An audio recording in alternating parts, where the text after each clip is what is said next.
Well, you young heads missed that shit. You all too young. You don't remember that. How old are you, young man? You. 24. You don't know shit. You don't know shit.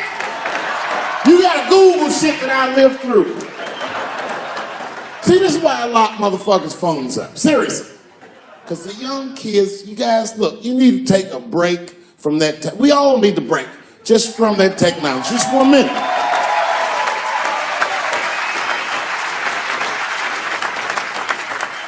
You know, I'm from a different time, young man, a dark time to you. I'm from a time that I didn't even used to know who was on the phone until I answered the shit.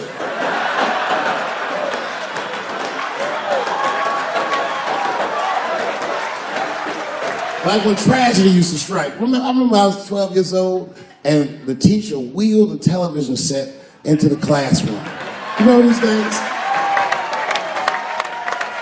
And she turned it on to one of 3 channels. And she said, class, the space shuttle is taking off and we're all gonna watch it take off. Man, that shit was going great for like 3 to 5 minutes. That's right, you remember, it fucking exploded. Right on television. Everybody on board. Dead. Immediately presumed dead. It was so bad the teacher looked at all the kids and was like, you can go home. It's a goddamn national tragedy. This was Cold War America. The Russians were laughing at us. My point is, for a guy your age, wouldn't even know the pain because in your generation, it's like the space shuttle blows up every fucking day. How can you care about anything when you know every goddamn thing? I'm getting over one cop shooting, and then another one happens, and then another one happens, and another one happens. I'm crying about Paris, and then Brussels happens. I can't keep track of all this shit, so you just give the fuck up. That's the hallmark of your generation. And that's fucked up because your generation lives in the most difficult time in human history. This is the age of spin. The age where nobody knows what the fuck they're even looking at. Did you know that Planned Parenthood was for abortions? It's for people that don't plan things out at all.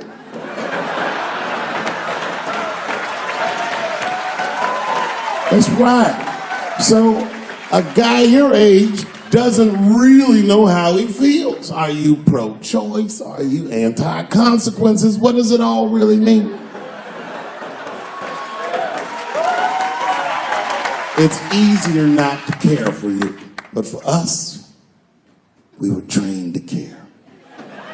We were raised that way.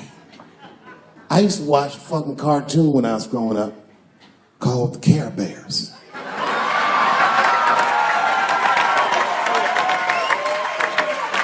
It was about a fucking group of teddy bear people. They were like teddy bears, but they were like people. And they were all different colors, and they all fucking just walked around caring. They cared about each other and everything else. They all had different designs on their stomachs, and the designs told you something about what they might be like inside. Very, very loving group of beings. And when shit got real bad, as nice as those teddy bears were, they didn't get mean faces. They got determined. And the leader would say, come on, guys, it's time for the Care Bear Stare. Remember that shit? And them little teddy bears would lock arms and stare at the problem. And I'm not even bullshitting. Actual love would shoot out of their chest and would dispel anything that was fucked up. And when we grew up, we wanted to be like those bears. And then we got our hearts broken. So we found out that life wasn't gonna let us do that. And that it's impossible to shoot love out of your chest. However, I have shot love onto somebody's chest before.